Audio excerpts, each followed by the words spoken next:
From USA Today, sexual assaults in the military up 35% since 2010. Yes, go serve your country as a woman and see what you're going to face. And as a man, there's certain consequences as well.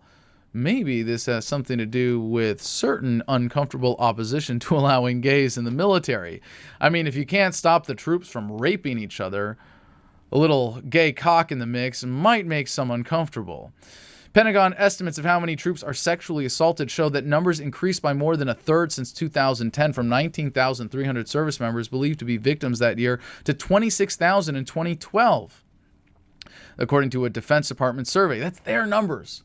By the way, whenever there have been external studies of this, the numbers have generally turned out higher. Yeah, not surprisingly. The findings, which the Pentagon acknowledges, show that sexual assault is a persistent problem and there is more work to be done, comes at a time when the focus on this abuse within the ranks is growing in intensity. The Air Force reported Monday that its chief sexual assault prevention officer was arrested over the weekend for allegedly groping a woman. Yeah, the guy that they put in charge of this. Yeah. More work needs to be done, is putting it mildly. Meanwhile, in Congress, legislators are drawing up bills that would take the decision for prosecuting these cases out of the hands of commanding officers and allow military lawyers to decide, a move that military leaders say would hurt their ability to maintain order and discipline. You see, if we can't let the rapists run free within our ranks, we can't maintain order and discipline and keep people frightened into going along with our orders. Come on! Yeah. If we have more discipline, we won't be able to maintain discipline. Legislators, however, say that under the current system, victims decline to step forward out of concern that their complaints will not be taken seriously. And all the independent reports back this up, especially with women, but even more so with men who are afraid to take sexual assaults to their commanding officers. Twice in recent months, 3-star Air Force generals have come under fire for throwing out sexual assault convictions for lower-ranking officers. Really? Maybe this is why people don't report sexual assault in the military, is because they know when they do, it's a huge headache, ruins their careers, and the people that perpetrate it, if they outrank them, tend to get away with it. Yeah, no shit.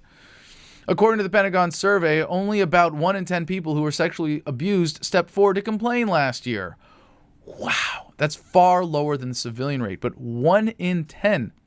That amounted to 3,374 cases in 2012, of which only about 3,000 chose to press charges.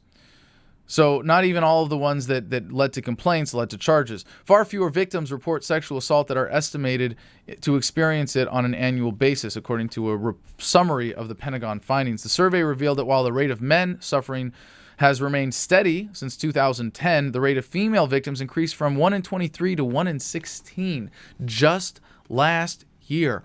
Holy crap. I guess this is an indication of a failing of the good order and discipline of the United States military. And as we see sequestration potentially forcing radical downsizes in staffing, this could be a good thing that they are, in the bigger picture, but this is certainly an unforeseen negative consequence of the global war on terror that Obama has perpetuated in his attempt to maintain the military the size that Bush established. And one of the things that they had to do, and we saw this back even as early as 2004 when I was in, is that there were an increasing number of people getting disillusioned with what was going on and getting out of the military as a result. And in order to maintain the size of the ranks, they had to lower the standards. Why do you think you see so many fat-ass soldiers? And it's freaking disgusting, shameful to see, not only that they travel in their fatigues, their field uniforms, but that they have these huge guts sticking out of them at airports and at bus stops. You see them like everywhere. This is disgusting, but you know what? You see it in the older troops as well. You see it in the officers because the standards have gotten so lax. This is not the military that I signed up for or was a part of. This is a disgrace. But this 1 in 23 figure, I want to get into the number for a second, because 1 in 16 kind of plays to the statistic that we've heard for a long time, that 1 in 3 women report being sexually assaulted during their time in the military. Well, if it's 1 in 16 in a year and the average person does 4 years, and the average is a lot more than that, then it's like 1 in 4. That means in a 4-year term as a woman, you have a 1 in 4 chance, at least by their numbers, of being a victim of sexual abuse. And who knows if this is, based on unreported or reported numbers or what. But if it was 1 in 23, that's really when the 1 in 3 statistic came about. And if you probably do the numbers right, that it comes down to 1 in 16 in just the last year from these numbers being reported, it's probably closer to a 50-50 chance. So if you're not one of the, 50% below the average line of attractiveness for women in the military, you're almost guaranteed to get sexually assaulted when you enlist these days. Yeah, good luck with that. So what does Obama have to say? Obama actually had some specific comments on this. Quote, well, let's start with the principle that sexual assault is an outrage. It is a crime. And if it's happening inside our military, then whoever carries it out is betraying the uniform that they're wearing. I have directly spoken to Secretary Hagel already today and indicated to him that we're going to have to not just step up our game, we have to exponentially step up our game to go at this thing hard. And for those who are in uniform who have experienced sexual assault, I want them to hear directly from their commander-in-chief that I've got their backs. I will support them.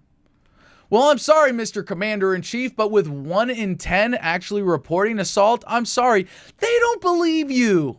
No, they don't. They don't believe that you have their backs at all. Why? Because you perpetuate the system of militarism that makes this inevitable.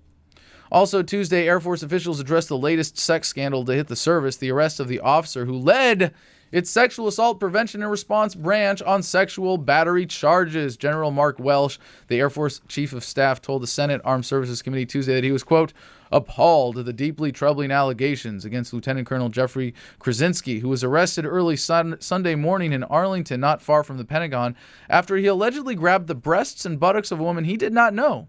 He was drunk at the time. Oh, that's right.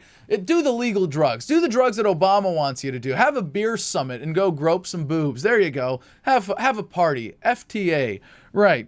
Fun travel adventure. I mean, fuck the Army. Really, this is the reaction. Oh, I know. We will be appalled at the deeply troubling allegations. And as they pointed out, this is a truly shameful event, but shame is not enough to turn the tide on this one. Krasinski will be arraigned Thursday. The Air Force is asked to take over the case from Arlington. You know what? Arlington County prosecutors, you've got this guy on his own time. Like, he was arrested off base, off duty, drunk, groping a woman. And the Arlington County prosecutors, who would be attempting in this case to do some justice, are instead faced with the Air Force lawyers coming down saying, no, that's one of ours. We'll handle that. We'll take that case. You think that really inspires any sense of respect for the rule of law and the people here, who, Mr. President, Mr. Commander-in-Chief? You think, they're gonna protect another one of their own? Yeah, good luck with that. Now, here's the real problem. You're gonna have an issue recruiting people into this military, Mr. Obama, and I'm very glad that that's the case. And I hope that one of the consequences of this is more forced downsizing of the military. We can only hope that we get that. We see a decrease in what the military affectionately calls readiness, as in their ability to kill people on multiple sides of the planet at the same time.